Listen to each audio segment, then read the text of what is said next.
जो है मुख्यतः प्रारंभ में हनुमानगढ़ जंक्शन और हनुमानगढ़ संगरिया साइड के अंदर प्रारंभ हो चुका था और लगभग 1 वर्ष चला था।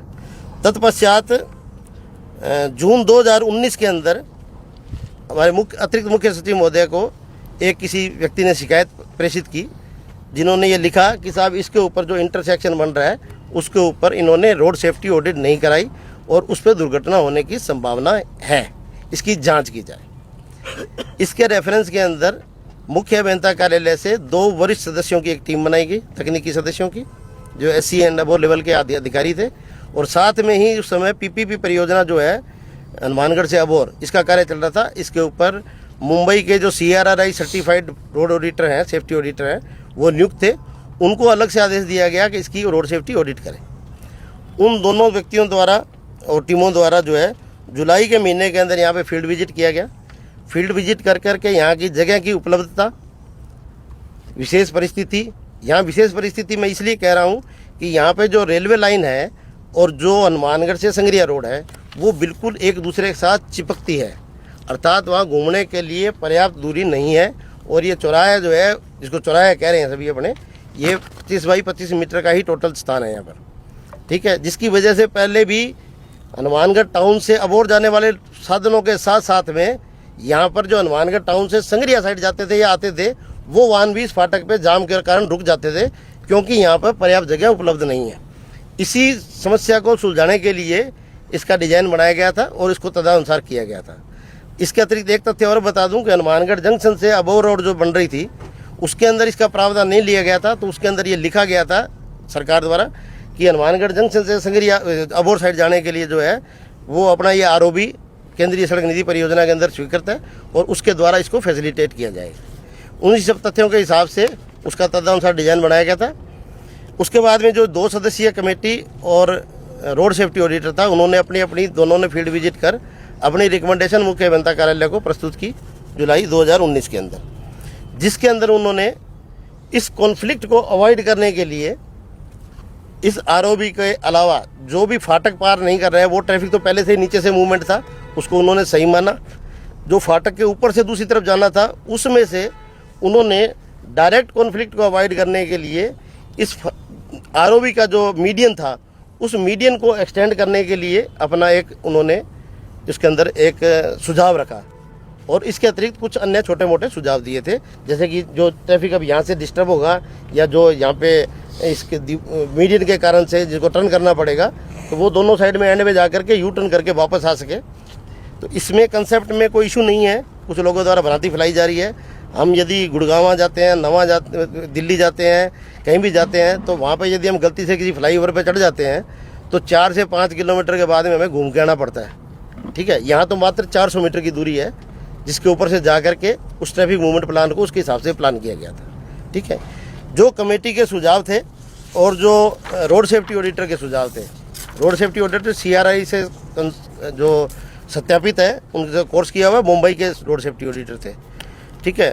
उन दोनों के जो सुझाव थे उनको मुख्य अभियंता कार्यालय द्वारा सही मानते हुए और उसको उन्होंने तकनीकी स्वीकृति हेतु अतिरिक्त मुख्य अभियंता कार्यालय के अंदर प्रेषित किया, जिसके आधार पर इसकी GAD दोबारा बनाई गई उनके द्वारा तकनीकी स्वीकृति जारी करने के बाद में।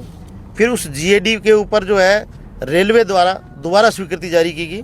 फिर इसकी सुरक्षा के ऊपर प्रश्न चिन्ह लगाया गया और जिसमें यही प्रश्न चिन्ह लगाया गया कि साहब इसमें रोड सेफ्टी ऑडिट नहीं हुई है, इसका ट्रैफिक मूवमेंट प्लान अप्रूव नहीं है, इसके ऊपर दुर्घटनाएं हो सकती हैं, जिसके संबंध में विभाग द्वारा जो भी तथ्य थे, जो कमेटी की रिपोर्ट थी, उसके हिसाब से जो संशोधन किए थे वो सभी माननीय न्यायालय के समक्ष रख दिए। इसी दौरान एक कंप्लेंट जो पूर्व में मुख्य अभियंता कार्यालय में की गई थी उसकी प्रति एक राज्य सड़क सुरक्षा प्रकोष्ठ के अंदर भी भिजवाई गई। उसके एवज में वहाँ से राज्य के सड़क सुरक्षा प्रकोष्ठ द्वारा एक 2 सदस्यीय टीम एक अलग से भिजवाई गई। उन्होंने भी आकर के मौका पर स्थिति जाँच करी, सभी दस्तावेज जाँच किए, उसके बाद उन्होंने उस प्लान को सही माना, ठीक है। तत्पश्चात माननीय न्यायालय के अंदर जिले के दौरान यहाँ पर जो जिला स्तरीय यातायात सुरक्षा समिति है उसकी बैठक के दौरान भी उस पूरे मूवमेंट प्लान को जिला कलेक्टर महोदय की अध्यक्षता में गठित कमेटी है, जिसमें MLAs भी थे और भी सभी सदस्य, परिवहन विभाग, पुलिस विभाग, ट्रैफिक और सभी सदस्य हैं इसके अंदर, उसमें भी उस प्लान को रखा गया और उसको भी सर्वसम्मति से उसके अंदर पारित किया गया, क्योंकि मौके की परिस्थिति के हिसाब से इसे बेस्ट ऑप्शन कोई नहीं था। ये सभी तथ्य है माननीय न्यायालय को अवगत कराने के बाद भी जो परिवादी था उसने इस बात को बार बार रखा कि साहब ये तो सभी कमेटियां इन्होंने अपने स्तर पर बना दी, कोई इंडिपेंडेंट कमेटी नहीं है। तब माननीय न्यायालय ने NHAI को एक निर्देश दिया, ये मानते हुए कि NHAI ROB और फ्लाईओवर के काम में दक्ष संस्था है, पूरे भारतवर्ष में काम करती है। उनको निर्देश दिया गया कि आप एक कमेटी बना करके इसकी जो भी इनका ड्राइंग डिजाइन है इसको साइट कंडीशन के साथ रिव्यू करके और बताएं। तो NHAI विभाग द्वारा इसकी एक 5 सदस्यीय कमेटी गठित की गई, जिसमें एक सड़क सुरक्षा ऑडिटर था, एक स्ट्रक्चरल डिजाइन का ऑडिटर था और 3 अलग अलग जिले थे, जोधपुर, हनुमानगढ़ और एक अन्य थे, 3 PD थे, तकनीकी अभियंता थे। उन 5 सदस्यीय टीम बनाएगी जिन्होंने यहाँ पर फील्ड विजिट किया और फील्ड विजिट करके दिसंबर 2019 के अंदर उनको निर्देश जो थे वो थे बंद लिफाफे के अंदर माननीय न्यायालय के समक्ष रिपोर्ट प्रस्तुत करनी है। उन्होंने अपने सुझाव, अपनी रिपोर्ट ट्रैफिक प्लान मूवमेंट को वर्णित करते हुए किस डायरेक्शन में कितना ट्रैफिक है जो विभाग की सर्वे के हिसाब से था, और उसके हिसाब से उन्होंने वो प्लान पूरा अपने सुझाव जो है माननीय न्यायालय के समक्ष रखे, जिस पर प्रतिवादी ने तो फिर ऑब्जेक्शन उठाया था, लेकिन माननीय न्यायालय ने यह कहते हुए निर्णित कर दिया कि इसकी इतनी कमेटियों द्वारा जांच कर ली गई है और इससे बढ़िया इसमें ऑप्शन, जब सभी कमेटी ये कह रही हैं और जो सुझाव हैं वो राज्य सरकार मान रही है जो भी सुरक्षा की दृष्टि के दिए थे, तो इसको आगे कैरी ओवर नहीं किया जाएगा। और उन्होंने उस जो वाद को था वो खारिज कर दिया इस शर्त पे कि ये सभी उपाय जो है इसके अंदर समाहित कर लिए जाएंगे। ठीक है, अब वर्तमान में जो भी काम चल रहा है, जो ट्रैफिक मूवमेंट प्लान है, वो पूरा का पूरा तत्कालीन समय में जो भी कमेटियां बनी, जो भी माननीय न्यायालय के निर्देश थे, उनके आधार पर जो स्वीकृत प्लान, स्वीकृत ड्राइंग है, उसी के अनुरूप काम किया जा रहा है। अभी वर्तमान के अंदर इसका ये ROB का रेलवे पार्ट का काम खत्म हुआ है।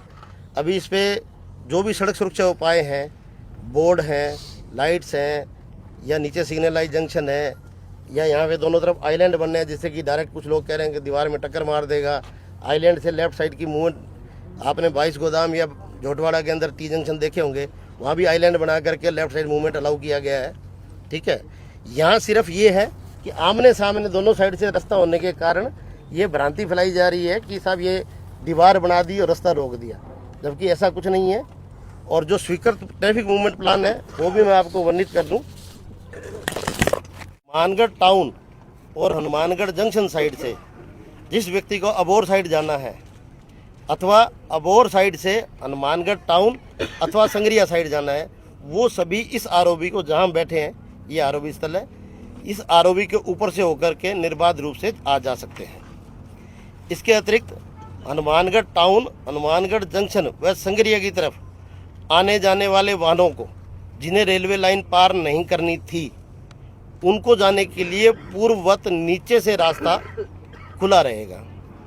संगरिया से अबोहर की तरफ जाने वाले वाहन, जो अधिकतम 70 से 80% वाहन है, वो नवा फाटक से ही बाईपास को पकड़ लेते हैं, क्योंकि अबोहर जाना होता है तो वो शॉर्ट डिस्टेंस भी पड़ती है, और वहाँ भी अभी एक NHAI द्वारा फाटक बनाया, वो ROB बनाया जाना प्रस्तावित है।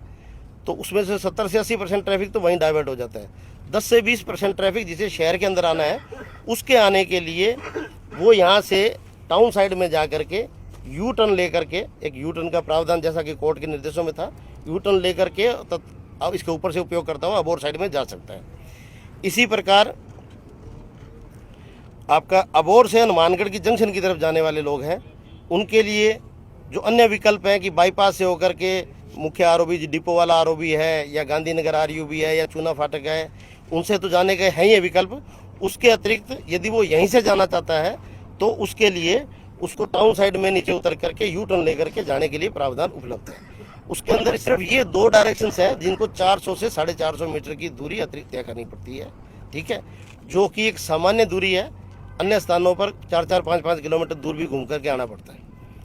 ठीक है, इसके अलावा जो पैदल व्यक्ति है, या पशु चालित वाहन है, या दुपहिया और तिपहिया वाहन है, उसके लिए एक रेलवे की शर्त थी कि ROB के साथ में एक RUB या स्टेयरकेस बनाया जाए। पहले ड्राइंग में स्टेयरकेस लिया गया था, लेकिन यहाँ जगह के अभाव के कारण प्लस लोगों की सुविधा को ध्यान में रखते हुए उस की जगह पे एक कम हाइट का 4 बाई 2.5 मीटर का RUB बनाया गया और उसको 100 फुट सड़क के सामने प्रस्तावित किया गया, ताकि जो छोटे वाहन है वो वहाँ से निकल सके और उधर से सीधे बाईपास की तरफ भी जा सके और शहर के अंदर जाना तो उधर भी जा सके।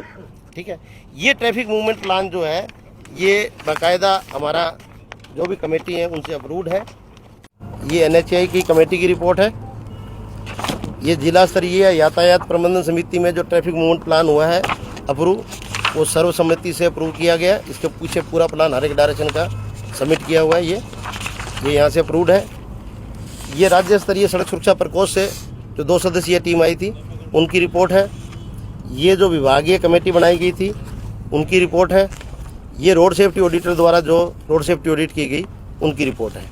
उसके आधार पर ये जो ट्रैफिक मूवमेंट प्लान था ये है बेसिकली।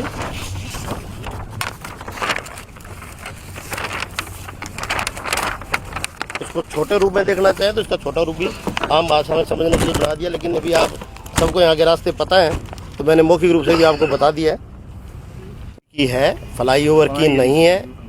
इसके अंदर तीनों साइड में अप्रोच देने के लिए नाम के अंदर स्वीकृति के अनुसार ही है। अभी भी हनुमानगढ़ टाउन से अबोर जाने के लिए और अबोर से संगरिया साइड में जाने के लिए इसके ऊपर से रास्ता चालू है। और जो ट्रैफिक जो यहाँ पे है, जो गणना के अनुसार ट्रैफिक है, यदि जैसा कि कुछ लोग कह रहे हैं कि उसको नीचे से ले जाकर U-टर्न करके ले आया जाता, तो यहाँ पर दोनों तरफ पूर्णतः आबादी क्षेत्र है, जिसके कारण सर्विस रोड सिर्फ मात्र 5.5 मीटर की बन पा रही है। यहाँ पे यदि सारे ट्रैफिक को सर्विस रोड के थ्रू ही ले जाकर के U-टर्न कराया जाता तो यहाँ सर्विस रोड के ऊपर भी रोज कंजेशन रहता, जिस कंजेशन को अवॉइड करने के लिए इसको बनाया गया। ठीक है, तो इससे कोई नुकसान नहीं हुआ है। ये तो सिर्फ एक बात को फैलाया जा रहा है कि भाई साहब ये हो गया, क्योंकि नेगेटिव ढूंढने की हमारी भारतीयों की आदत है, तो हम कुछ ना कुछ नेगेटिव पॉजिटिव सोचने की बजाय उसके अंदर नेगेटिव जहाँ पहले ढूंढते हैं। अच्छा, आपके विभाग की जो जगह हमारे पास उपलब्ध है उसके अंदर 9.5 मीटर वाइड अप्रोच है। टोटल 10.5 मीटर है बाहर से बाहर, अंदर 9.5 मीटर कैरिज वे है। डिवाइडर के लिए दोनों साइड में 7-7 मीटर जगह होना जरूरी है। 14 मीटर होता तो डिवाइडर को लास्ट तक कैरी किया जाता। छोटे जो बनते हैं जैसे मान लीजिए सर, उसमें मैं वही कह रहा हूँ कि 9.5 मीटर के अंदर यदि हम 50-60 सेंटीमीटर भी जैसा आप कह रहे हैं बनाते हैं तो मात्र 4.5 मीटर जगह ही बचती है। 4.5 मीटर की जगह के अंदर यदि एक व्हीकल खड़ा हो जाता है किसी कारण से तो दूसरा व्हीकल उसको बराबर से क्रॉस नहीं कर सकता, इसलिए इस डिवाइडर को आगे तक नहीं ले जाए। एक सवाल अनिल जी, अगर इतने साल से अभी जो एक विभागीय निर्णय के अंदर जो है यहाँ जो ROB खंड जिसको देख रहा था वो ROB खंड जो है विभागीय निर्णय के तहत समाप्त करके उसको भादरा खंड के अंदर परिवर्तित किया गया। ठीक है, इस कारण से अभी कोई अधिकारी इसके ऊपर स्थिर रूप से नहीं था। आज मैं आया हूँ, वो मैं भी इस टेम्परेरी आज अधीक्षण अभियंता महोदय यहाँ नहीं है, उनके स्थान पर मुझे टेम्परेरी 5 दिन के लिए चार्ज दिया गया। मैं उनकी तरफ से ये ब्रीफिंग कर रहा हूँ। दूसरा प्रश्न ये है कि जो मैं आपको तारीख बता सकता हूँ, राज किसका था आप देख लें। मैं तारीख बता दूंगा, कब रिट लगी, कब कमेटी ने यहाँ विजिट करी, कब किसने क्या किया, वो मैं बता सकता हूँ। राज और नहीं राज ये सब आप पॉलिटिकल आप